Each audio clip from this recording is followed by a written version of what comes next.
It's time to create another spread in my 365 days journal. And today I would like to start a little experiment.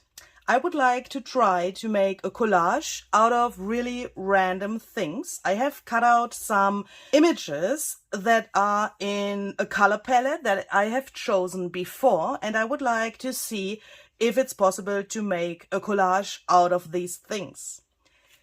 Speaking about 365 days journal also means that I would like to answer some of your questions that you have asked me. So this journal is all about, your questions, things that you always wanted to know about me. And I have asked you to, ask your questions. And in this journal, I'm always creating a spread and then answering your questions. And that's what I want to do today as well.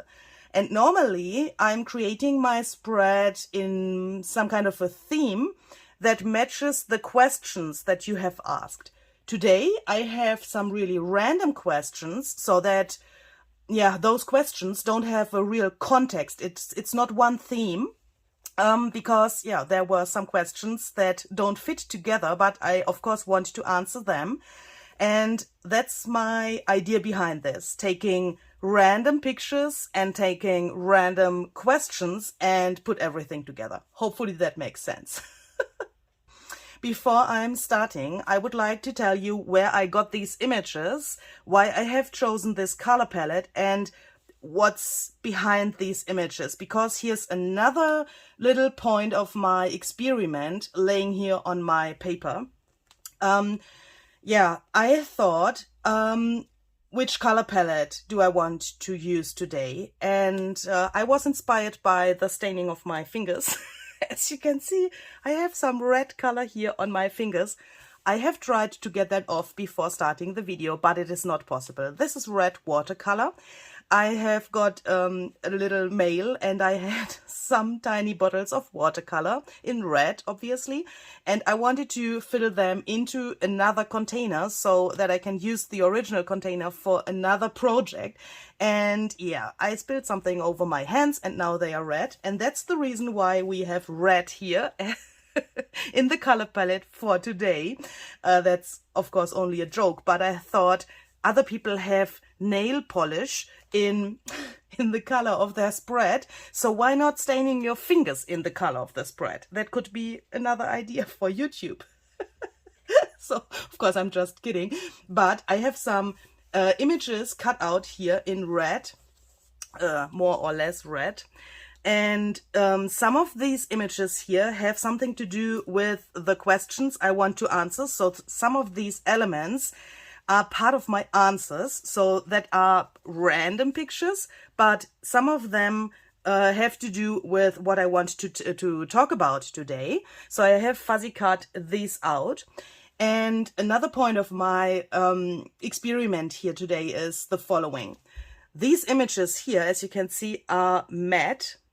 And I don't know if the camera can catch that, but these are really, really low quality.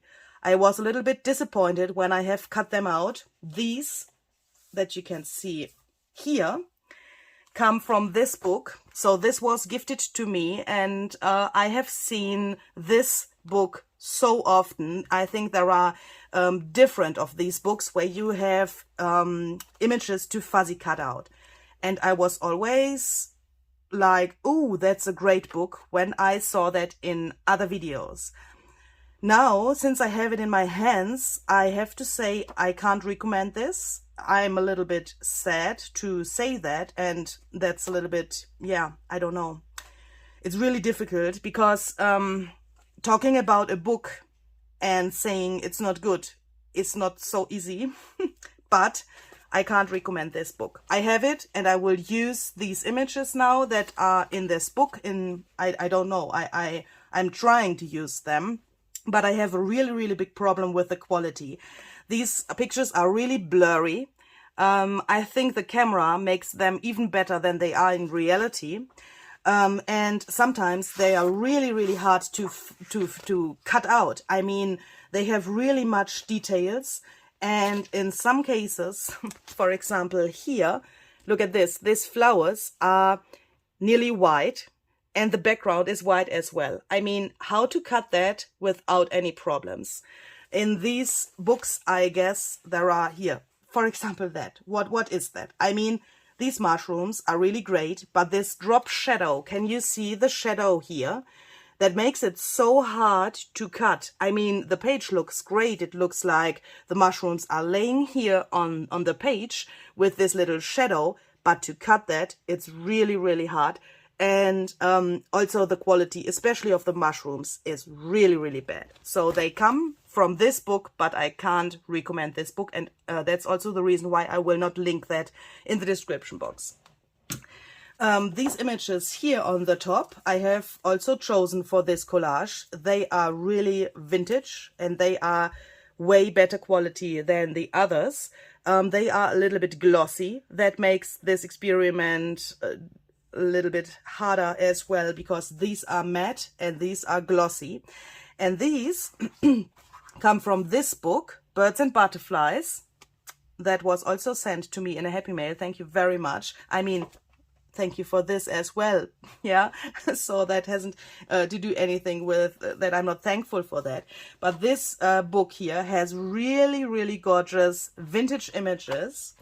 And some of those are some kind of blurry as well, but in another way. They are actually, blurry is not the right word. It's more like you can see the single pixels where these images are made out of. Do you know what I mean? You can see tiny little dots, but I guess that this comes from the age of the pictures. I mean, if you have a vintage picture, of course, they don't look that clear and like, for example, a photo or something like that, like a modern picture. Do you know what I mean? But these are really, really gorgeous. The colors are really great, and also the single pictures are really, really clear, even if they are so old and, yeah, first digitalized and then put into the book. That is really, really great. A little bit hard to fuzzy cut out as well, but I think with these it was much easier for me to do that. And I want to try to include these more high quality pictures and these more not so high quality pictures into my collage, using these as some kind of a background to create the color palette, to create some, yeah, background. And these shall be in the end more clear, visible. Do you know what I mean? Perhaps not, but I will try to explain that while I'm doing that. And while I'm doing that, I will also oh, excuse me, please, answer some of your questions.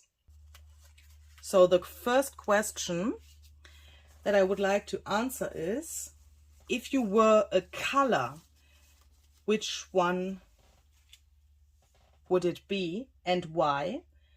And what is the color that makes your heart feel happy? If I were a color, I guess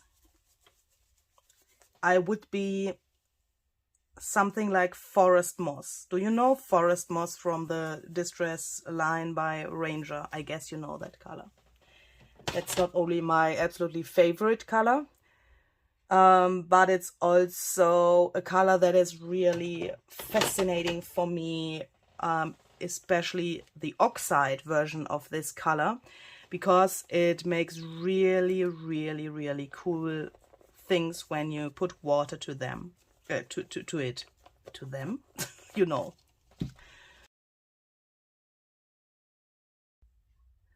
So perhaps you think every oxide ink is reacting with water in a really uncontrollable way. Of course, you are right. But the forest moss ink is reacting with water, in my eyes, really, really outstanding compared to the others. And the contrast that forest moss gives us is, I mean, mixed with water, is really, really crazy. Not so, the other colors are not so extremely reacting like forest moss. And for me as an artist, it's like you do something. It's so hard to explain.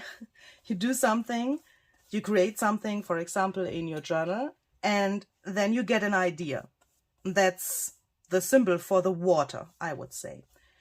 And you don't know what will happen when you put this idea to your page. For example, adding mediums that you haven't used before, adding pictures that you are not so familiar with. For example, this collage today for me is really an experiment because I haven't done such collages so often. I mean, I guess taking random pictures and putting them to a collage, that's the first time for me. And that's what this forest moss color is telling me, or that's why I would be this color, because this color is doing exactly the same. You put water to it and you can't know what will happen, and you get reactions that you can't plan. And that's the same with my process as an artist very, very often. And that's the reason why I would be forest moss if I would be a color. And perhaps you can see that this napkin that I'm gluing here has some kind of a forest moss color as well. It is not forest moss actually, it's some other color mixed with coffee, but it comes really close to forest moss, I would say. And that's the reason why I have chosen this napkin thingy for the background. Next question: what is the color that makes your heart feel happy? I think it's not that color. Do you know what I mean? I think there's not this single color that makes me really happy. For example, I see red and I think, ooh, a happy day. That I think that color isn't existing. It's more about the color combination. It's more about what, for example, also textures. Not texture. Yeah. Do you know texture that has no texture? I mean, there can be... Oh my goodness. That will make no sense, what I'm saying now. Do you know color combinations that are on a page, for example, that are really flat? They have no texture, but they look like they would have texture. If you can't touch it, you think, oh, what a great texture. But when you can touch it, then it actually has no texture, but it comes because of the color combination that it looks like it has texture. Do you know what I mean? Probably not. So there is no special color I can point out that makes me happy. It makes me happy when colors fit together and give me, yeah, this lucky feeling or this happy feeling. And that can be totally different colors. I mean, I'm working with red today in combination with this green, with this forest moss green, and that can, I think, go totally wrong. Perhaps because it's a really unusual color combination, but it could look great in the end. And that's also something that makes me happy about colors. I mean, trying out different color combinations and unusual color combinations and seeing if that works. And if it works, it makes me really, really happy. So that's more something that, yeah, that makes me happy more than a special color. The next questions I got are about this ring that I wear relatively often in my videos. And you wanted to know what this sign here means on the ring. I think when I hold it closer to the camera, you can easily recognize what this is. So this is just the Om sign. You know that from yoga or meditative things. And I got this ring in Rome. That is a little bit strange because actually you wouldn't expect to get this in Rome, I guess. There was a really, really cute little shop that was the smallest shop I've ever seen in my whole life. It was at the corner of some buildings, at the corner of two buildings. And that shop was really small, and there was a really, really small man inside of the shop who sold some things from India, and who was really, really kind to explain me the meaning behind this. And that was actually also the reason why I bought exactly this ring. This sign is some kind of a mantra. Mantra, I don't know what's the English word for that. In German, we would say mantra. So something that you tell yourself so that you get a positive mindset. And I can't go into detail about this sign, but because that would be too long for the video. But it's a symbol for the past, for the present, and for the future at the same time. And this is actually something that is, I think, really important for your art process as well. When you make art, then you have to be in the past a little bit with your thoughts. What have I done in the past? What do I want to do today? Where am I today? And what do I want to do in the future? These three things, I think, go together when you make art every time. So it's not possible to make, you have to be in the present. You have to be in the now when you make art, to be one with yourself. But there are always things from the past, and there will be things in the future that influence your artsy process in the now. Do you know what I mean? And that's something that is really important for me. And that's also the reason why I'm wearing this ring very often when I create my projects. And there were also questions about these two things that I have relatively new. So you have asked me where I got coffee. Where I got this ruler bracelet. This is actually from the Tim Holtz assemblage collection. I don't know if I'm saying that right, but this you can get in his line. And this leather bracelet here as well. This has a magnetic closure, and this is metal. And actually, this one here doesn't come with this closure here. I have put that there by myself because this fell off from my arm when I put it on the first time. So it's meant, please imagine that this and this is not here. It's meant to just put it to your arm. But when I move my arm, then sometimes it happens, when the bracelet turns like this, it happens that it falls off from my arm. So I had the problem that I obviously have not the right arm for this bracelet. So I put these little things here to have this closure so that I can close it when it's on my arm. But these both, as I said, come from the Tim Holtz collection. And I really like this this combination. And I think these are also the two of those that Tim is wearing in his videos as well. So perhaps you have seen it on his arm as well.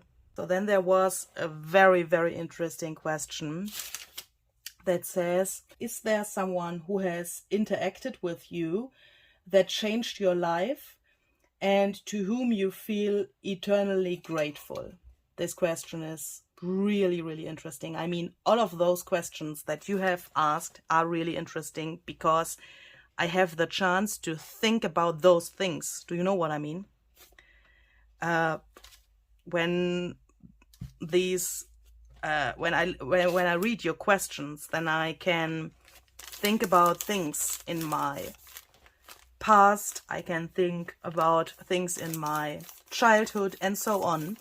And that's really, really interesting because some things are coming to my mind that probably wouldn't have come to my mind if I haven't had these questions. And that's really cool. So there's one person that I met also in Rome that is, yeah, the answer to the question. So I guess there are several people in this world who have influenced me very much, and where I'm really grateful that I could meet them. But this one person has changed my thoughts about art, my thoughts about art in public, about famous artists and that stuff. The name of this person is Irene, and as I said, I have met her in Rome. And she is a really, really talented painter. She paints the most amazing and realistic portraits that I have ever seen in my life. I will link her Instagram down below for you. When you see her work, you will probably think, why the heck has she so less followers? She doesn't have so many followers actually, and that is totally unbelievable for me. I mean, I can't understand that, because she is painting the most amazing things, so realistic, so cool. So if you are interested in that, please check her out, and if you want to spread some love, then leave a subscription to her Instagram. We actually got in contact by coincidence. We wanted to visit an art gallery by another artist. He's called Dico, the fire artist. I will link him down below for you as well. He's absolutely amazing as well. And we wanted to visit a new art gallery that Dico has opened, and we wanted to see his art. So when we wanted to visit this art gallery of Dico the fire artist, we realized that it was closed. Obviously, Dico is a very busy man, and he's not so often in the gallery because he has some meetings and that stuff, or we don't know where he was. So we wanted to visit this gallery, and suddenly Gary, my hubby, came to the idea to go to the second entrance of the building that was open. So I said, Gary, you can't do that. It's perhaps a private room or something like that. But he said, I want to see the gallery now. So we are going in there now. And in this, I have to say, relatively private room, I mean, that was some kind of the backstage entrance of this gallery. Why isn't this working? Oh. And in this really private room there, we met Irene, and she was sitting there, and she was painting on a really big canvas, and she was painting the Joker from Batman. Do you know him? So that's the reason why I have cut out this picture. So this is actually a little bit scary. Her Joker was scary as well, but perhaps not so scary like this one. But she was painting him with acrylic paints, I guess. And she was sitting there with her phone to have a reference photo of the Joker, and I was so impressed when I saw that, how she did that on such a big canvas. I was like, oh my goodness. So when she was painting the Joker, I was standing next to her, and she allowed us to watch her while she was painting, and and that was so impressive for me. That was so crazy to see her doing that on such a big canvas. I mean, that canvas was really big. And then suddenly I realized that I know the Joker from one of the artworks by the actual artist. I mean, Dico, the fire artist, is the actual artist that owns this gallery. And I thought, why do I recognize this Joker face that he has on one of his artworks, and why is she painting the Joker? I was totally confused, because actually I thought that Deco is painting his faces and all of the things that he has on his artworks by himself, but obviously that's not the fact. So we talked to Irene, and Irene told us that she is painting the faces, and then Deco is making his fire art on her paintings and on her artwork. And I was like, excuse me, but what? You are painting something, and then another artist is coming and destroying your painting? No, he's not destroying it. He is making his art out of that, what she has done as a base. And to realize and to accept that was so impressive for me. I mean, she was like, yeah, here I'm getting some money from him for my paintings, and then he comes with his fire and with his plastic that he is using on his artworks, and then he is burning that, and then it's a deco piece. And I was like, oh my goodness. Yeah. And that was, so I mean, that I could meet Irene, that was a really, really impressive thing for me. So that's the reason why I have chosen her to answer this to this question. Of course, there are some more people in my life who influenced what I'm doing now, or who impressed me in some way. But yeah, this was really, really crazy, really crazy. And to know that you do something, I mean, this painting, I don't know how long it took her, but it, I guess, took very, very long time to finish that up, and to create something and to put your heart into a painting, and then someone else comes and changes it up so much.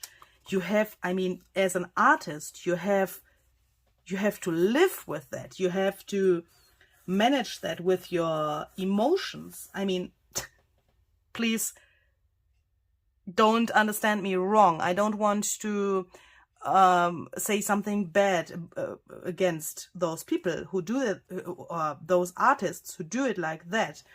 But I think it's a really hard thing to paint something that has come out of your soul, and of course you need your skills for that, and then someone else comes and changes it up so much. Incredibly awesome, just awesome. Because to bring your mind to this state that you can accept that, I think that's not so easy, and that's the reason why I have chosen Irene for answering this question. I mean, making a junk journal for sale, for example, is something that is really close to what she is doing. If I make a journal for myself, I can do what I want. I have to live with accidents. I can be happy about what I have created. When I make a journal for sale, it's a similar thing. I put things from my heart and my soul into the journal, then I sell it, and someone else comes with fire and plastic. I make this here because, do you know what I mean? It's a symbol for what I want to say.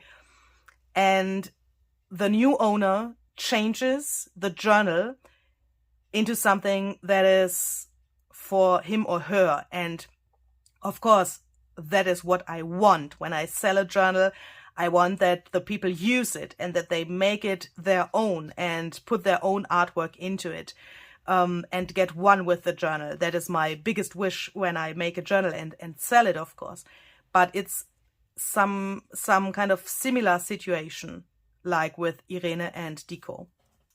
The next question is, what are your favorite memories of eating ice cream?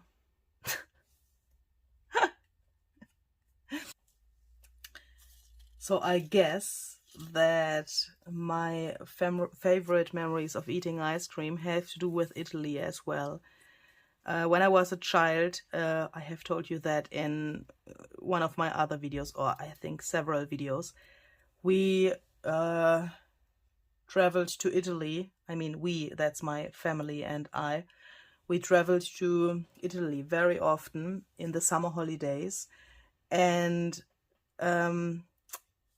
we were allowed to buy some ice cream, and that was always something that was really special for my brother and me as a child, because we were not able to speak the Italian language, of course, and we had to talk with our hands and feet to get the ice cream. When we were allowed to buy an ice cream, we got 1,000 lire from our parents. So I have two of these here. This is the older version and this is the newer one. So I have these in my collection forever. And every time I look at these, yeah, now they are worthless, of course, because we have euro now and Italy has euro as well. But when I look at these papers, I'm always back in my childhood buying an ice cream.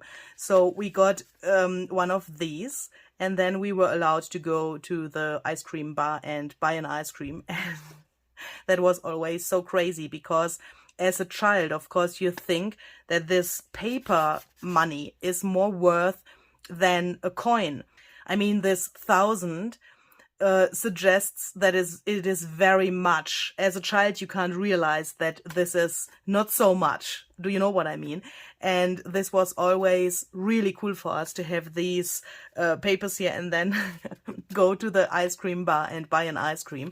And we always had to point to the ice that we wanted to have. There was a little map of ice cream. That's not the right word. Do you know what I mean? This little paper where all the ice creams were as a picture, and then we had to point to what we wanted to have, and then we made this or this to get one or two of them, and then we paid with this money.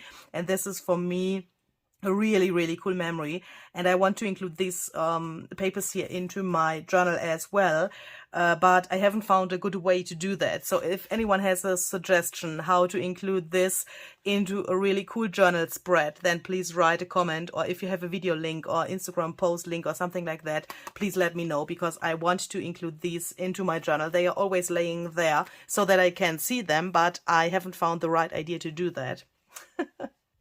The next question is, what vintage or antique item do you own that you know you can't never part with?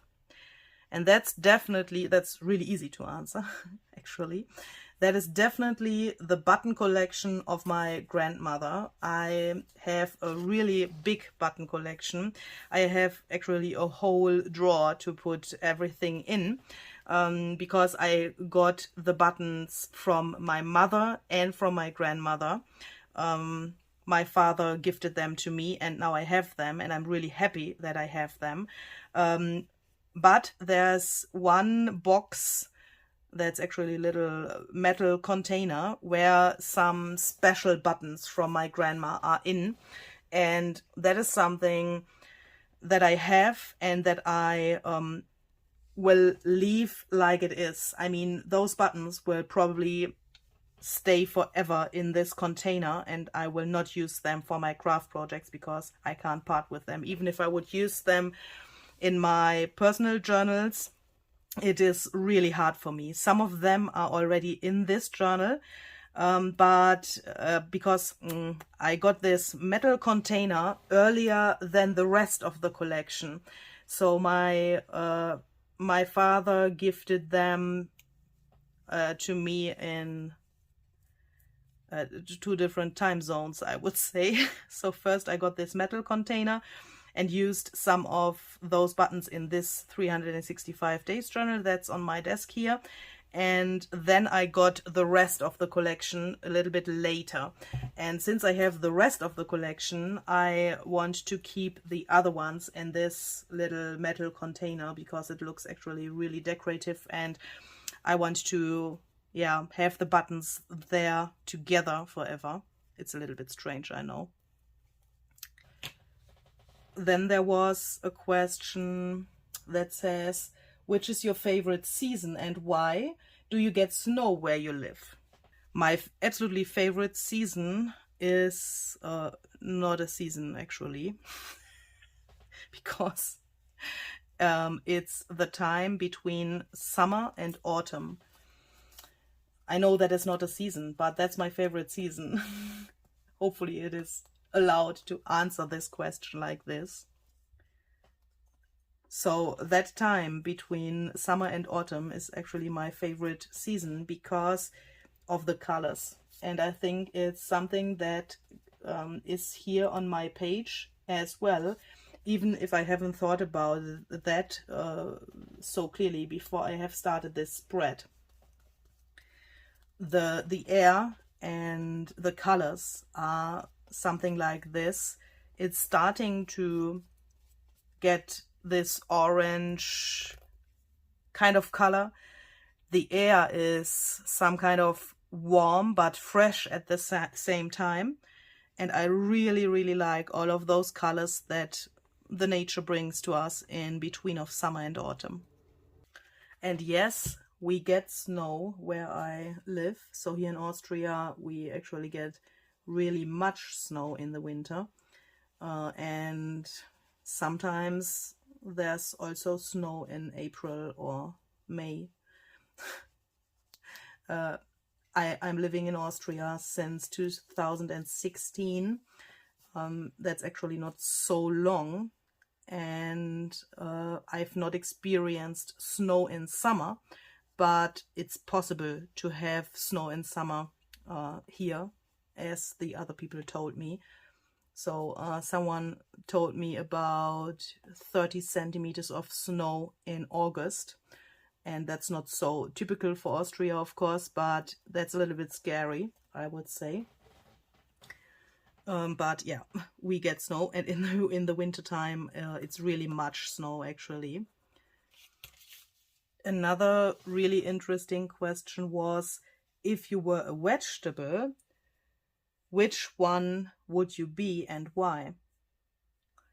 I have told Susanne at Bollenhut Art about this question because we were actually the both who have thought about this idea with a 365 days journal. So she has made such a journal for herself and for answering the questions of her viewers as well. And I have told her about the question, and she said, oh my goodness, I'm so happy that I didn't get this question because it's so hard to answer. What a silly question. She said something like that. And I was like, oh my goodness, that is actually a really cool question. I love this question. And she was like, hey, what? Why? Are you crazy, Louise? What's going on in your head? And I was like, that's the best question ever, because I had the answer immediately in my head. And she was like, hey, what? And then I told her about my idea and about my thoughts. And she was like, yeah, Louise, that's you. So the answer to this question, if I were a vegetable, which one would I be, is really easy to answer, because I would be a mushroom, and that's the reason why I have included this mushroom here as well. Have you ever taken a mushroom and cut the stem and then put it to a piece of paper and put a bowl over it and wait for a few days? Have you ever done that? If not, please do that. You can do that with champignons, for example, that you can buy in the supermarket, or every other mushroom would work as well. When you lift the bowl up after a few days, you can see the little, I know that seeds is the wrong word, but I don't know the right word at the moment. You can see some kind of a flower, that the mushroom seeds have made to the paper. A mushroom is really some kind of, you know, not that bam kind of vegetable. For example, broccoli is way more bam because it is green, it has, you know, more bamish things. Do you know what I mean? And a mushroom is actually, for me, calm, smooth. A champignon is a little bit chubby, and that's all me. Spreading those tiny things to grow new mushrooms is something that I'm doing on my channel as well, or I'm trying to do that actually, because when I share my tutorials and my ideas, I'm trying to spread these tiny things that the mushroom is spreading as well, and I'm trying to give you ideas to grow your own artworks and to find new ideas and so on. And that's the reason why I am a mushroom. The next question is, what would now you advise the younger you if you could travel back in time? That's definitely something that has to do with my career as a preschool teacher. So I would say to my younger self, if you have this belly feeling that you don't want to study at a university, to get a preschool teacher, then don't do it. And if you want to study, then study those things that you like. For example, art, music, especially art, of course. I have never got the chance to get any art classes or something like that, and I would give this advice to my younger self, definitely, to study some art, to have more time for getting these fancy skills that are probably relatively helpful when you want to make art, so that you don't have to find out everything by yourself. That's what I'm doing here, and I'm actually not sure if this background will ever be what I want or what I was looking for in the beginning. It is really kind of confusing for the eye. What can I do to make the background more like a background, so that these birds stand out way more than like this? I mean, this is standing out a little bit, but not so much. I guess that my shading of the background is way too much, way too much. Oh, if I had studied art, I probably would have some skills now to solve this problem. But as I said, this is an experiment, gluing random things to a page, hoping that it could work. But if it doesn't work, yeah, then it was an experiment as well, and I had some fun talking to you and gluing this down. But of course I want a nice page in my journal. So what would happen if I make this brown? Solve this problem by putting some brown here, here, and here, so that we get the imagination that this is a page here. Would that be good? Oh my goodness. Whew, okay, so I'm trying my best to get this brown to this page as well as a connection by using the Faber-Castell gelatos. These are oil pastel crayons that you can smear with your finger or smear around with some water.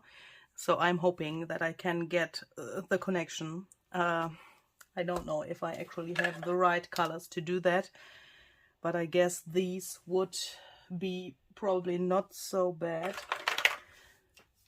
Oh my goodness. Hopefully that will not end as a total disaster. So while I'm doing that, I'm answering to the next question, that is, what did you dream of wanting to be growing up?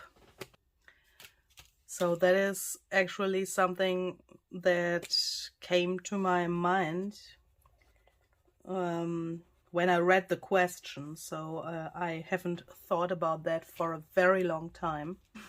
So when I was a child, I always wanted to be someone who is working in a library. I love books since I was a child, and I was always like, yeah, I want to work in a library, and people are coming to me and taking some books, and I have books around me the whole day. So that was my vision of someone who is working in a library. Of course, that's not all and not the whole thing, but that's what was in my mind when I was a child. I always had this imagination of a really cozy, some kind of old library. In my mind there was, yeah, this cozy feeling that a library, a really old library, has. And I guess that's not the reality. I mean, yeah, strange things that are going on in your head when you are a child. And now this is way too way too yellow. My goodness.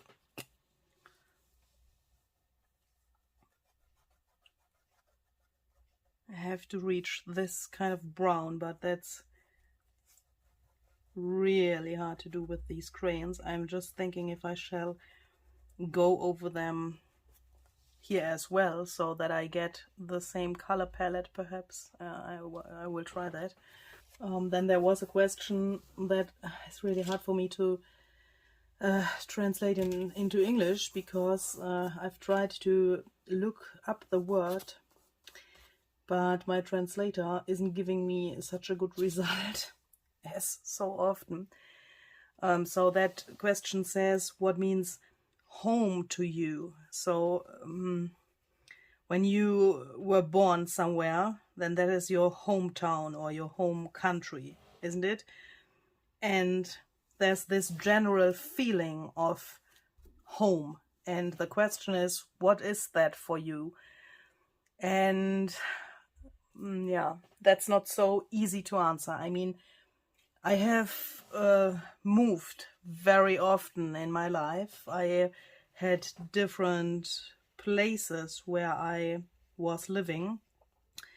And for me, home is not connected to a special town or a special place. I always was like, home for me is, yeah, that sounds really kitschy, where my heart is.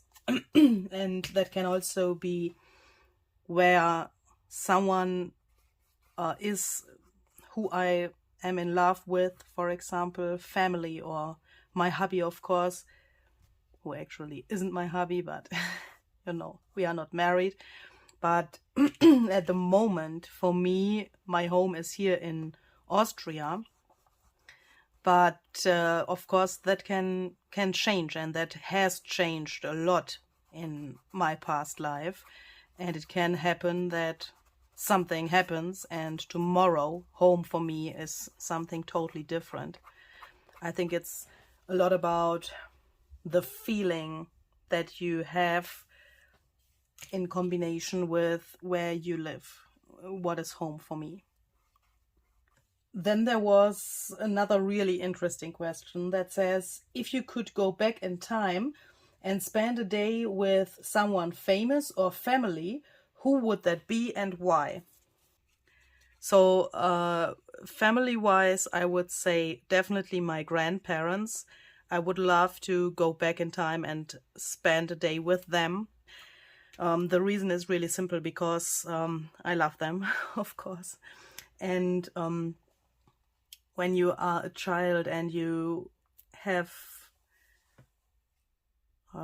daily contact with your grandparents, they lived next to us when I was a child, in the same house actually, then you are grateful for those moments, of course, that you can spend with them, and the time that you have with them.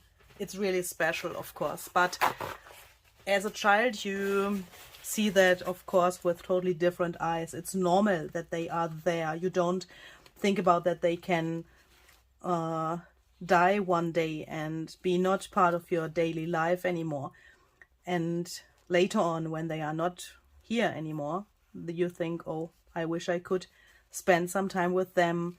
From my perspective as an adult, I would love to talk to my grandparents about junk journaling, about art. I would love to discuss some artsy things with my grandma, and I would love to hear what she thinks about what I'm doing now. And that's a really big thing. Of course, that's not possible, but I would love to do that.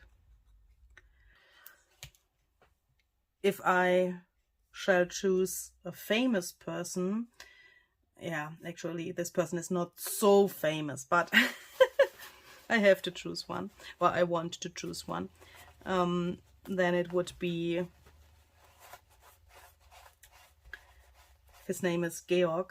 He's a member of a band I was following for years, and he's playing the guitar in this band.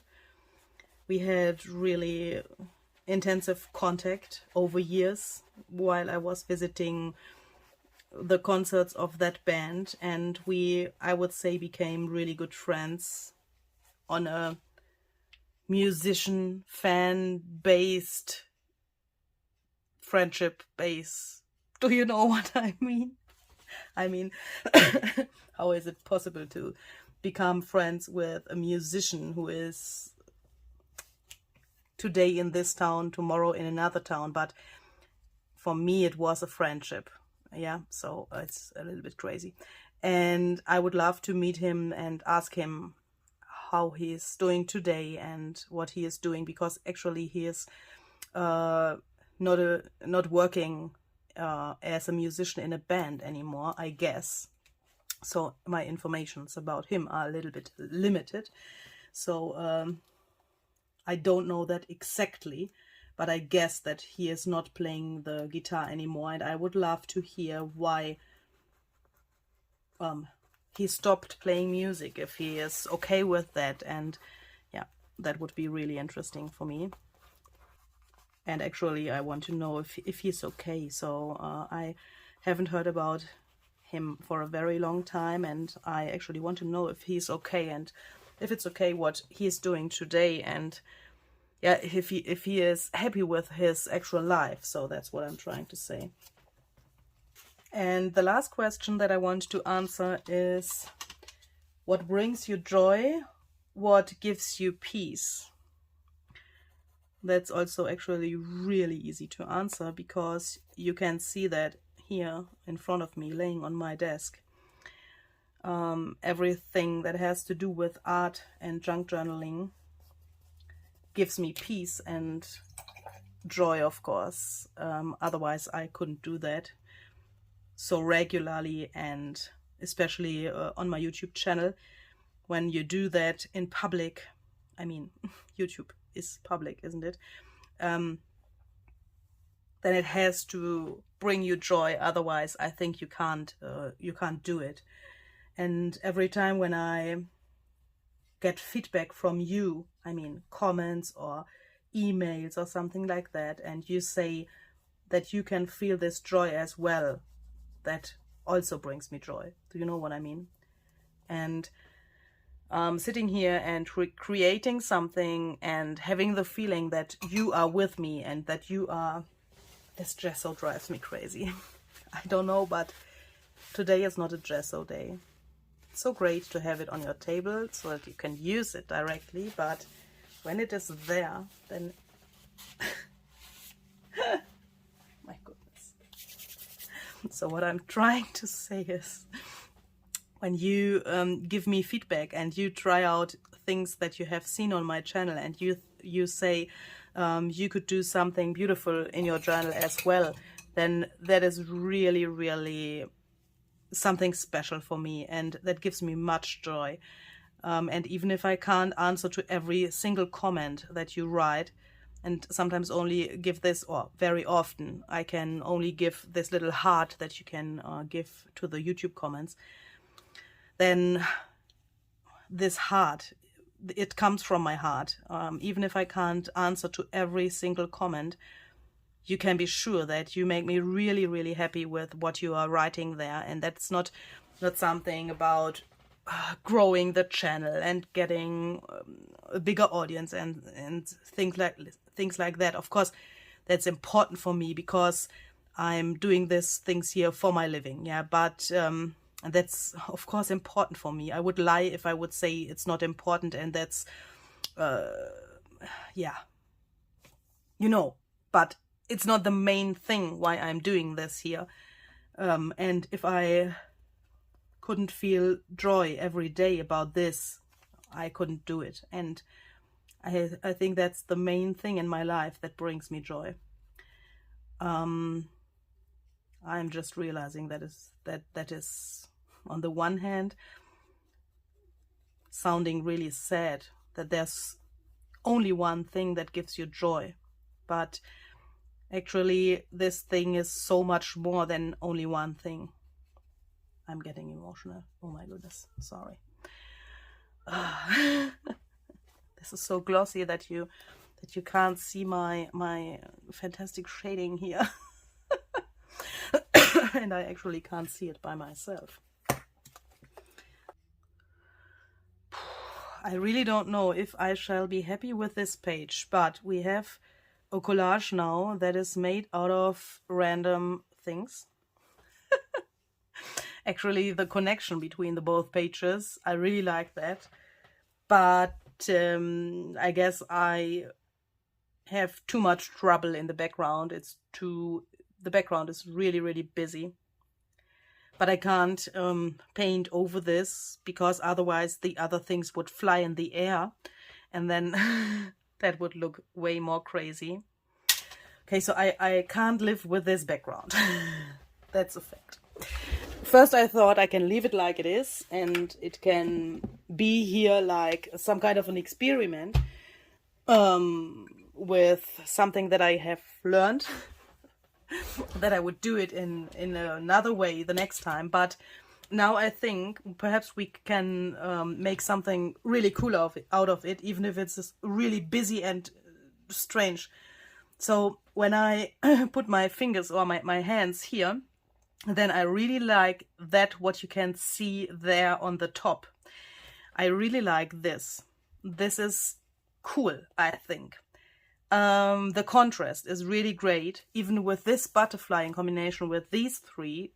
For me it's great, but this red here is really something that it's pastel red because of the gesso that I have smeared over it, and that looks a little bit strange. So I want to try to get some really big drama to my page. And I will try to let some paint drop here, black acrylic paint to be clear, hoping that this whole thing will not end as a disaster.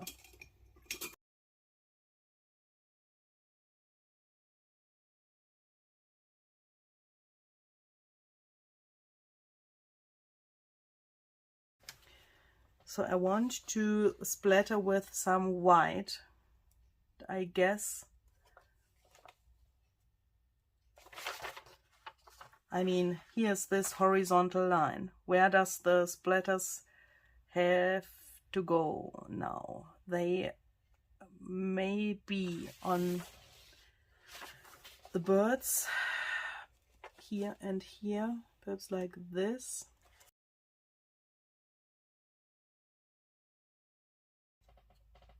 Yeah, I think that's great. It could be a little bit darker here to make that a little bit more visible, but yeah, perhaps with a Stabilo oil pen after drying this.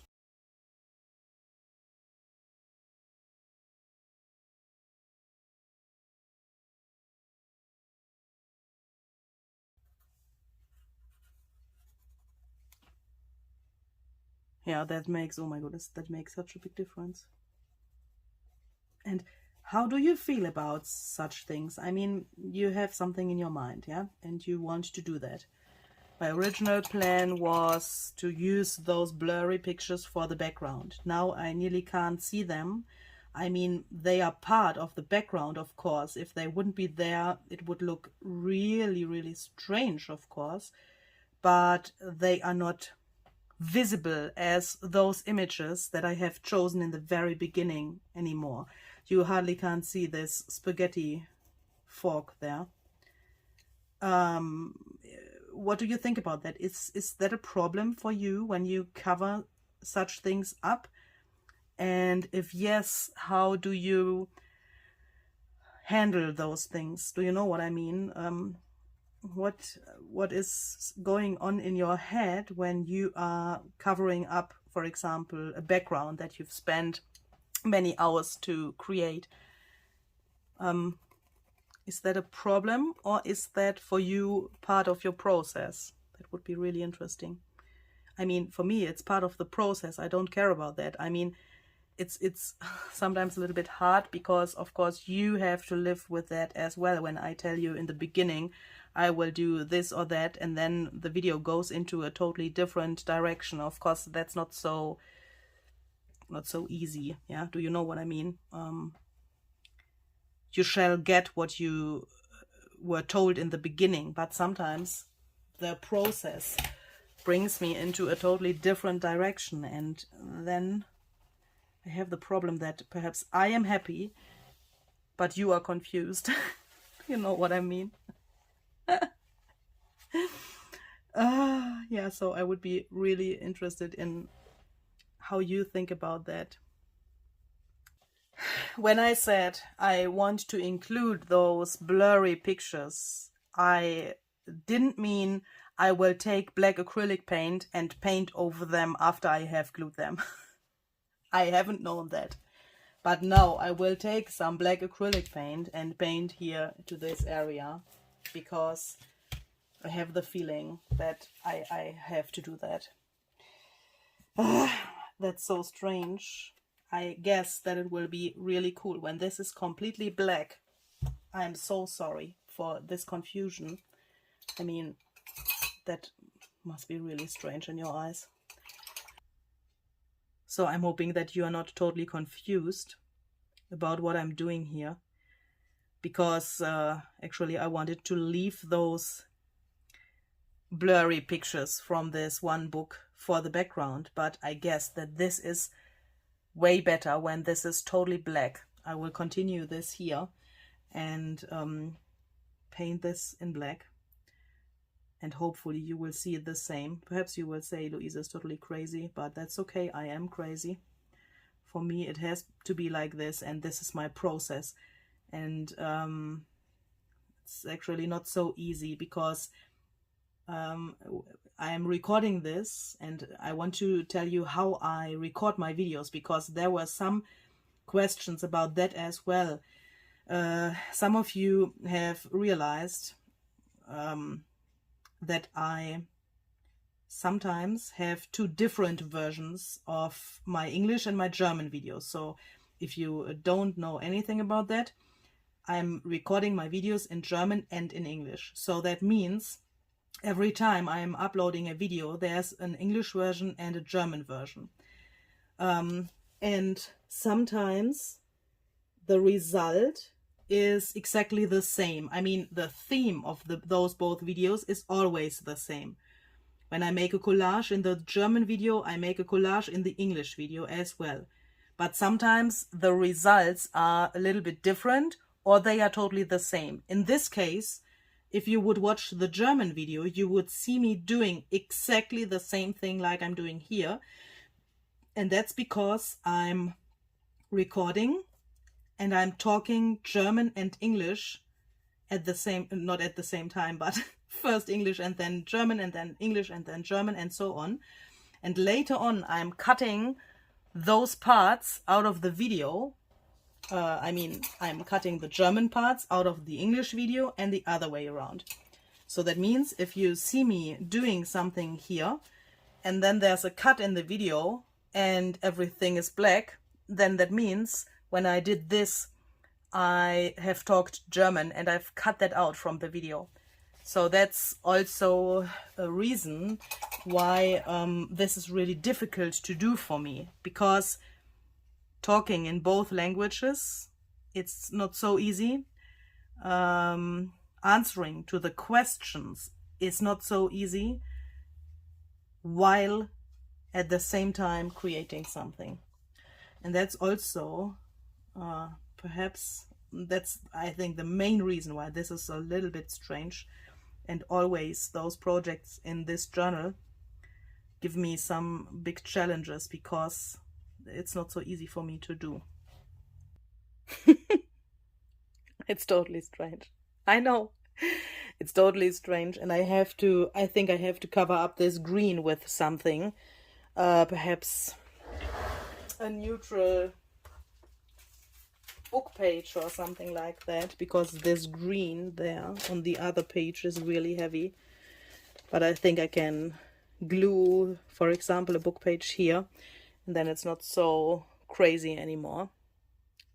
But that's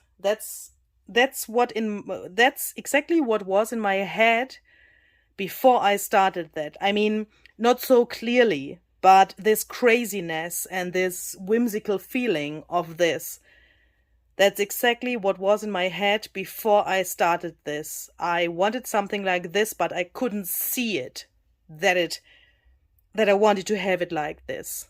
And when I think about this, shall we let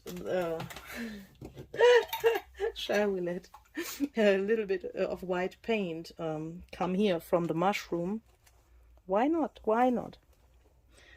But then I will say goodbye to you.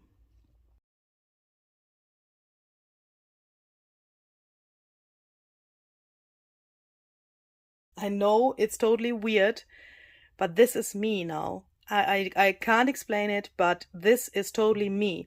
I have put some white here, as you can see, to break this here a little bit and to make it way more dramatic. Do you know what I mean? We have this diagonal line here, and I have make this break with the mushroom and these little white things here. And for me now, this is me. I'm happy. I can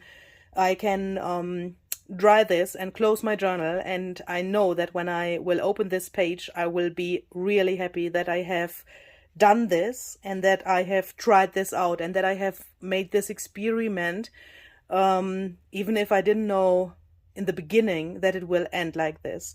So I'm hoping that you like this. As always, I will put some pictures that you can save to your phone or to wherever you want, to my Instagram. So this is my end result, of course, but I will take some pictures and then I will put that to my Instagram. The link is down below in the description box, so that you can also save this for a reference or for something else, for your own inspiration. And then you can easily find it when you saved it there. And I will, of course, also post some pictures in our Facebook group, Junk Journal Deutsch. That's a German Facebook group that is growing a little bit internationally at the moment. So if you want to join that group, so that is a group that I have put to Facebook. What is the... gegründet. That's the German word. So I'm the owner of this Facebook group. Perhaps you don't know it because it's mainly in German, but there's also this translation button. So if you want to join us there, the link is down below in the description box as well.